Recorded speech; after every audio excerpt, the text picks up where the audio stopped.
Today, I'm honored to feature Champion Fulton, a jazz pianist and vocalist hailed as the most gifted, pure jazz singer of her generation by Mark Stryker of the Detroit Free Press.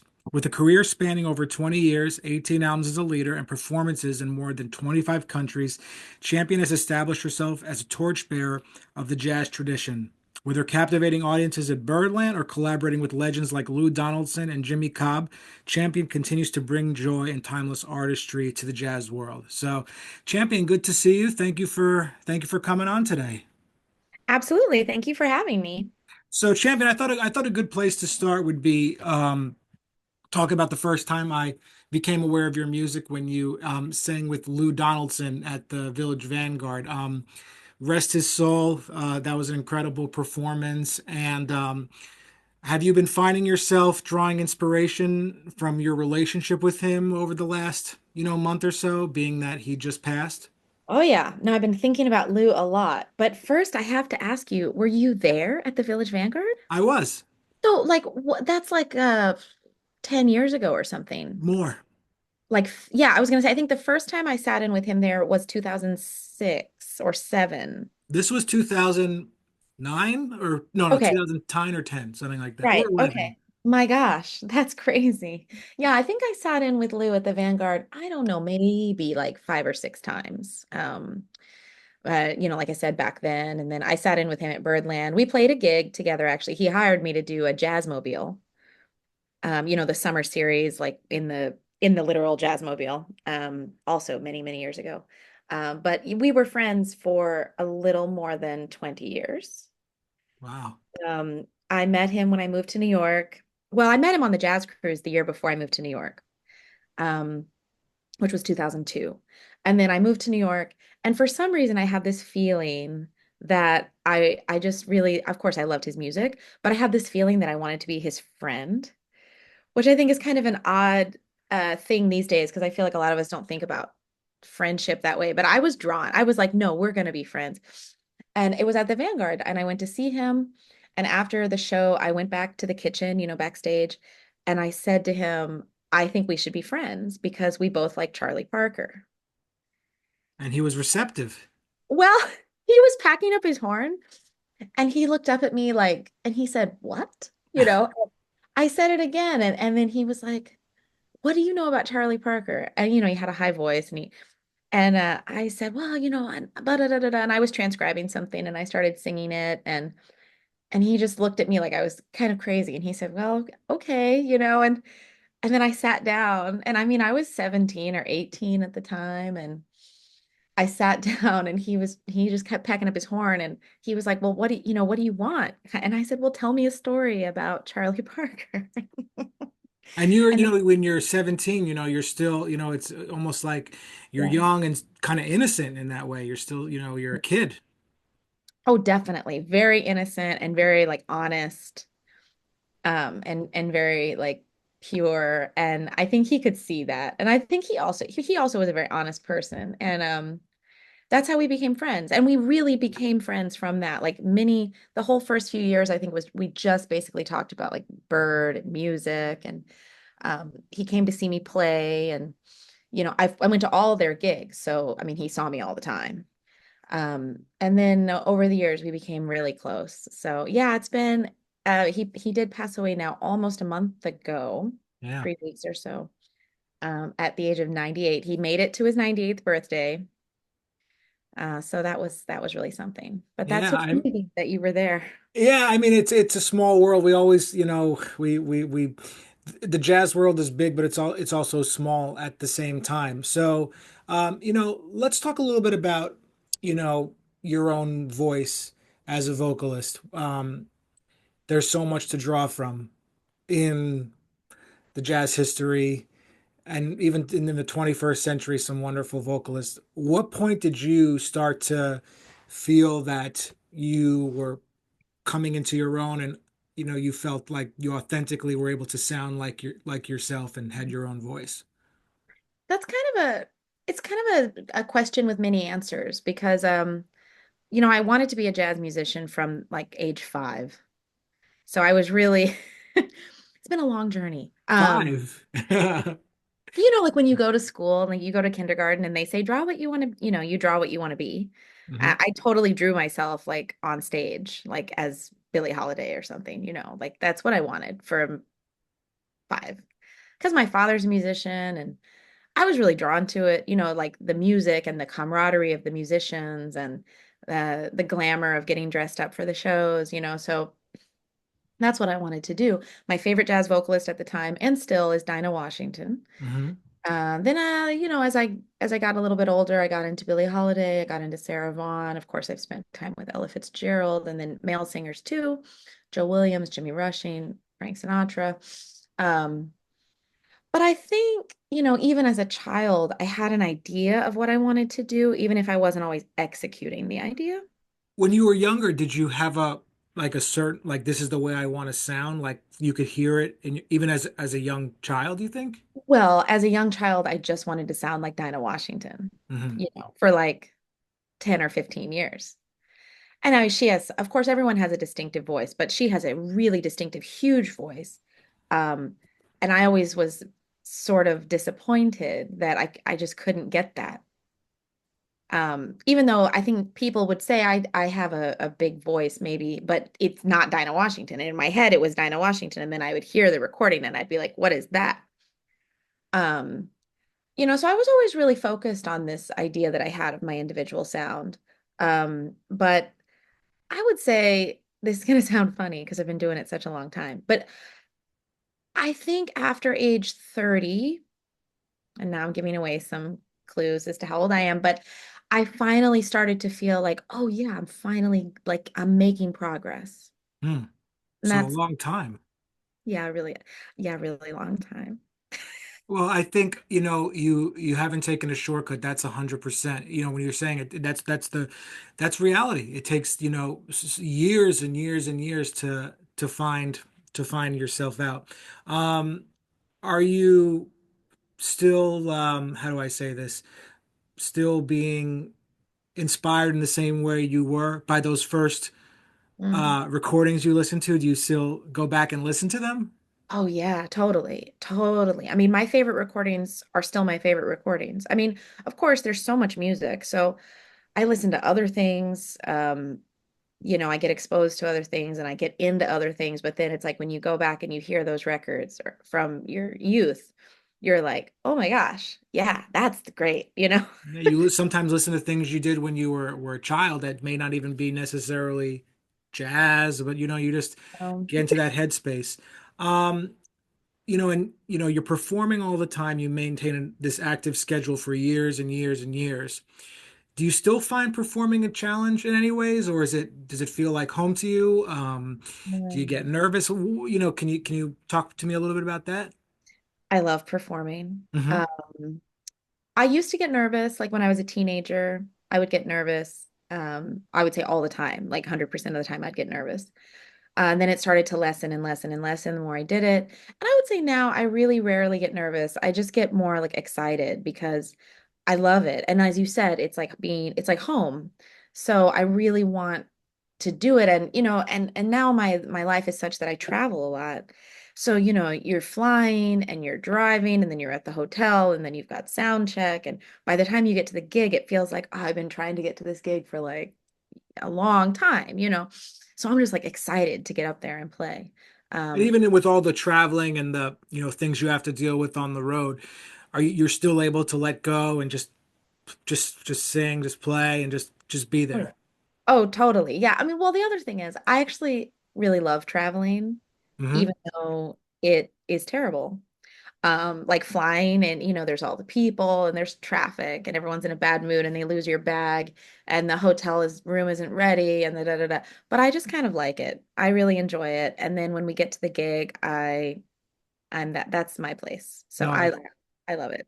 no, that's great. You're talking about you're enjoying the travel and this lifestyle of being a jazz musician. There are those sacrifices you have to make. You have to go on the road. You have to travel for hours and hours, even if it means to sing for an hour or two or something. There's a lot of mystery about what it is to be a jazz musician. from the outside looking in, and young jazz musicians who want to get into this business as well. Is there a misconception about this life you maybe feel a little, you feel kind of strong about, like, oh, I wish more people understood this, that sort of thing? Yeah, it's kind of funny. I was thinking about this last night, when I was playing a gig, actually. I don't know if there's really a lot of misconceptions, except I feel like now we're in this new like TikTok age. And I think I see a lot of young people have this idea that it's kind of about that, like it's about TikTok or it's about likes or it's about A brand, right? a brand and it's about fame, quote unquote, or stuff like that. And to me, it's not about those things. Like those things, maybe those things are fun, um, and I know they're part of the industry now. But to me, the thing is really about playing music for the people wherever you are. So like I just love to play. So like last weekend I was out in California, or I mean, before Thanksgiving I was out in California and I played at the new Jacobs Music Center in San Diego. I mean, it seats 1,800 people and it was Wow. full. It was great. And then I came back to New York and on Thanksgiving Day, I played Thanksgiving for some friends of mine. I do this every year. It's like 25 people and I do like a sing along for the kids. To me, both those gigs were great and fun and fulfilling me as a jazz musician. But of course, only one of them, I guess, would look good on TikTok. I'm not on TikTok actually, but but I feel like that's kind of a misconception going on right now. Well, I think what's interesting is that you mentioned TikTok and stuff, which is you're looking at your phone and whatnot, and everything is like 15 seconds. But this music is about being in front of people face to face and long songs and being present with people. So it's Yeah. I really I'm enjoying hearing you talk about that. And like you said, you still feel the same whether you're doing the Thanksgiving performance or you're playing in this big venue.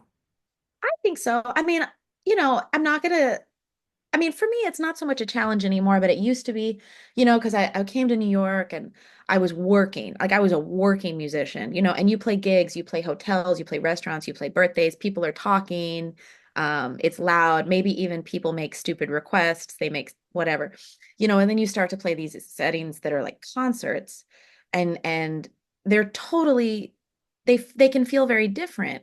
And if you play a lot of concerts and then you go back to these noisier gigs, I think some people are like, oh, the gig where people are talking is less important than the concert.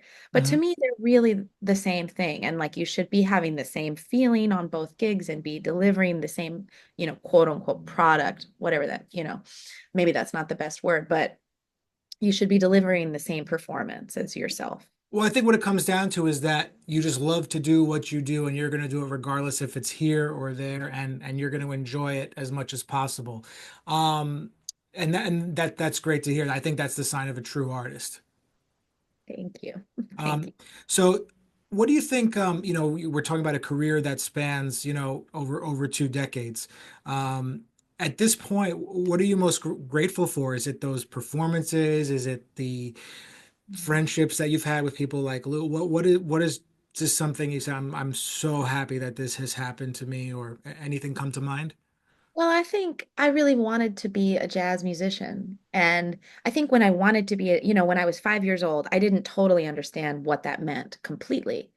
But now I think I have a better understanding of what it means completely. And I feel that I have achieved it. And I'm very grateful for that because it's a difficult, and not only job, but, lifestyle and keeping your sense of joy in Oh, our it's industry. brutal. It's brutal. It Yeah, can be.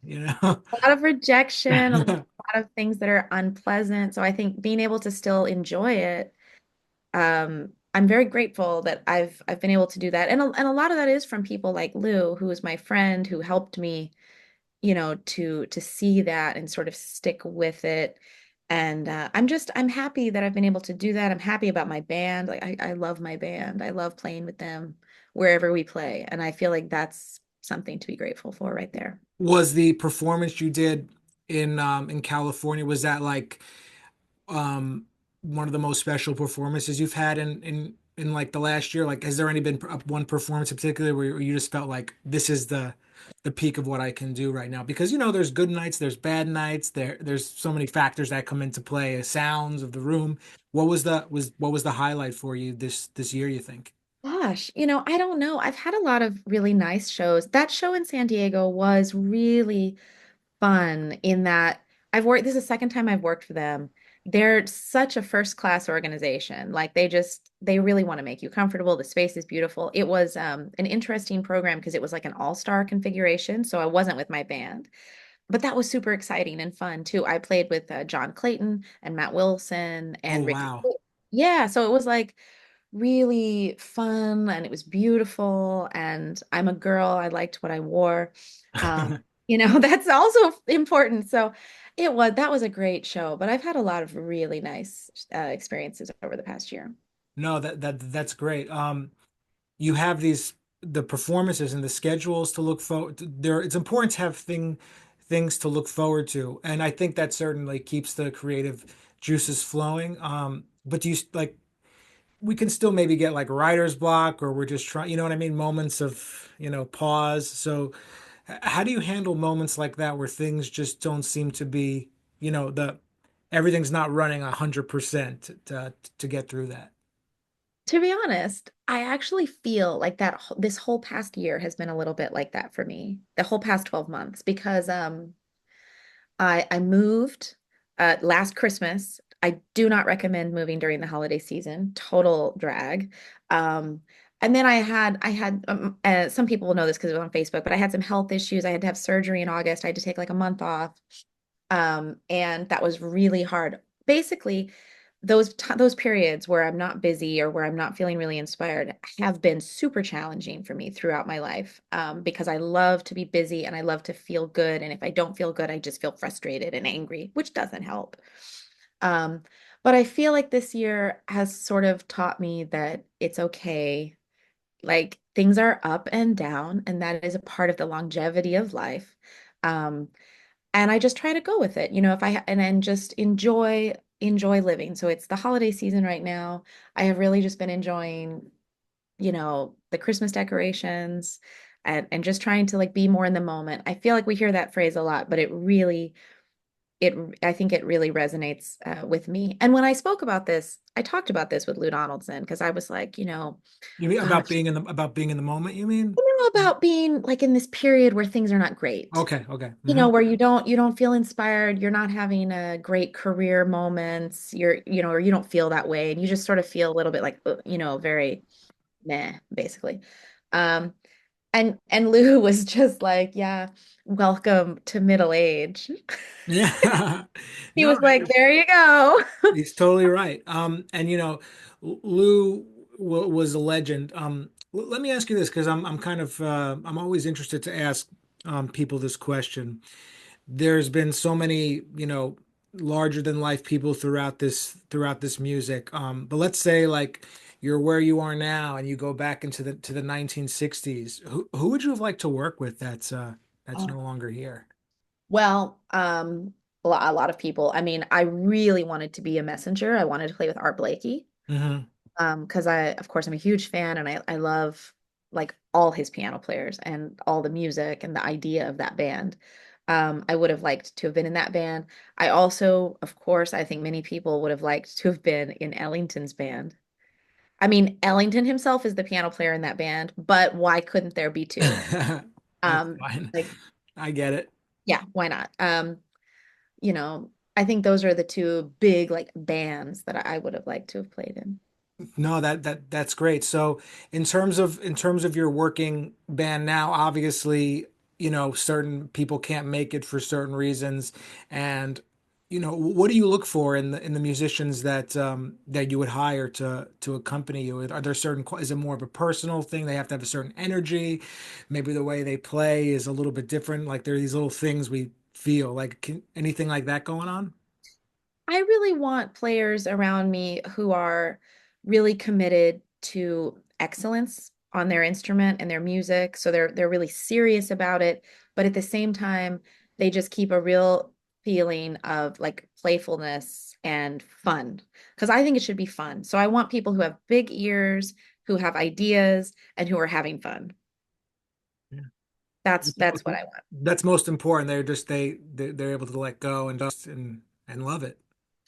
Yeah, because I mean it's very serious and like I mean I don't love, but we rehearse and things are serious like that and you want things to be good and in a sense perfect if there's an arrangement or something. But you also want people to be inspired all the time and like throwing things at you and a sort of playfulness, which is how I think about the Messengers band. If you listen to Blakey and them, like they're having fun. Oh, definitely. You hear like shouting and stuff, and Yeah, and like just all the different ideas, you can feel the camaraderie there.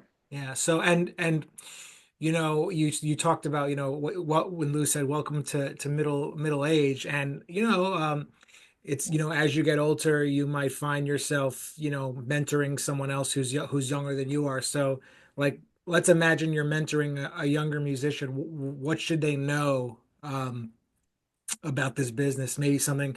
What do they need to know if they want to survive, you think?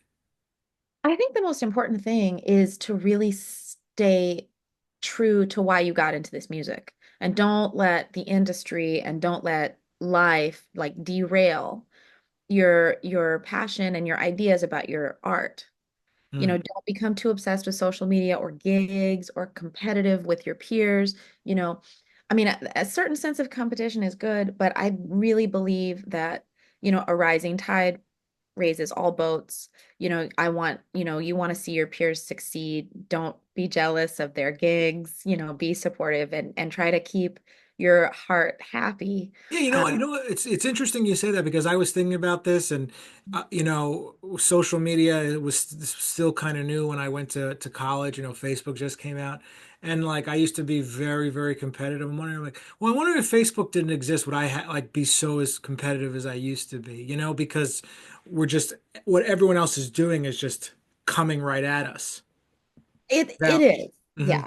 I think that's true. I mean, I think it's in our nature because our business is like art mixed with entertainment, mixed with you need to make money because you need to live.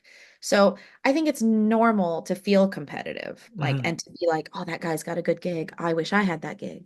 But there's a real difference between that and wishing he didn't have that gig. That's true. Yeah. Like everyone can, you can want the game. I mean, of course, like I see people play or, you see somebody do this big thing and you're like, I wish I was doing that. But you don't necessarily want to take it away from that person who's doing it. Yeah, no, that's a really interesting way to look at it. Like, so you said, like, I want that gig, but don't wish that they didn't have that, just putting negative stuff out there. Yeah, like everyone can, like I like to say, everyone can have the nice gigs. Like there's enough gigs and there's enough nice gigs. And actually, the more nice gigs there are, actually, the more nice gigs there are. It grows. Like if we grow as a community together, then everyone benefits. And my father's always telling me like every gig can't be Carnegie Hall. Every year can't be the best year of your life necessarily. So I think it's just important to keep focused on your music and on your craft and try to stay happy and in love with life as you age. Yeah, no, that's so good to hear. This has been great. So, I'm really learning a lot, and I'm sure the audience is going to gain a tremendous amount of insight. Before we wrap up, I have one more question, if that's okay. So growth as a musician, if you're going to have this longevity, it can mean unlearning some things. Mhm. Was there anything you had to let go of in order for you to push forward and be where you are today that you could share with us? Well, I mean, yeah, that's a very good question because there's tons of like specific, like technical things, that you Mhm. have to unlearn as you get better. But I think as I've gotten older, the one thing I've had to really let go of is the idea of how I'm perceived by other people. Okay. Because I wanted to I mean I play piano and I sing and in my mind I want to combine like I've talked about Blakey and the Jazz Messengers and I've talked about Ellington, of course I love Errol Garner, Fats Waller, all these people, but I love Sarah Vaughan and I love Dinah Washington and I love Louis Armstrong, and I feel like those things are not pigeonholed. It's like a wide variety of things. So when people come to my gigs, they hear me singing these beautiful Tin Pan Alley tunes, and then they're going to hear like an 11-minute, original with like an 8-minute drum solo. I don't know. And a lot of people over my career have said to me, you can't do that. You can't do those things together. You must pick one or the other. And I've sort of struggled with that, I think, mentally and like, well, I don't know, maybe they're right. Um, but that's what I want to do, and that's what I'm gonna do. And I feel like as I get older, I'm like, yeah, that's what I'm doing. No, definitely, no, definitely. You have to, you're staying true to yourself, and that's again, like that's what makes a true artist who's just going to be themselves authentically and not concern themselves with those, societal musical constraints that there are. Yeah, I guess you could exactly. go. But no, Exactly. this is great. So Champion, where can everybody find you on social media and your website and stuff if you could share that? So my website is my name, champion.net, but my name is spelled a little bit differently than the word. So it's Champian, like champion. And I'm on Facebook and Instagram, X, and YouTube at Champion Fulton. Oh, beautiful. No, thank you so much for your time today. Thank you, Abe. It was really nice. Yeah, good to see you. Good to see you too.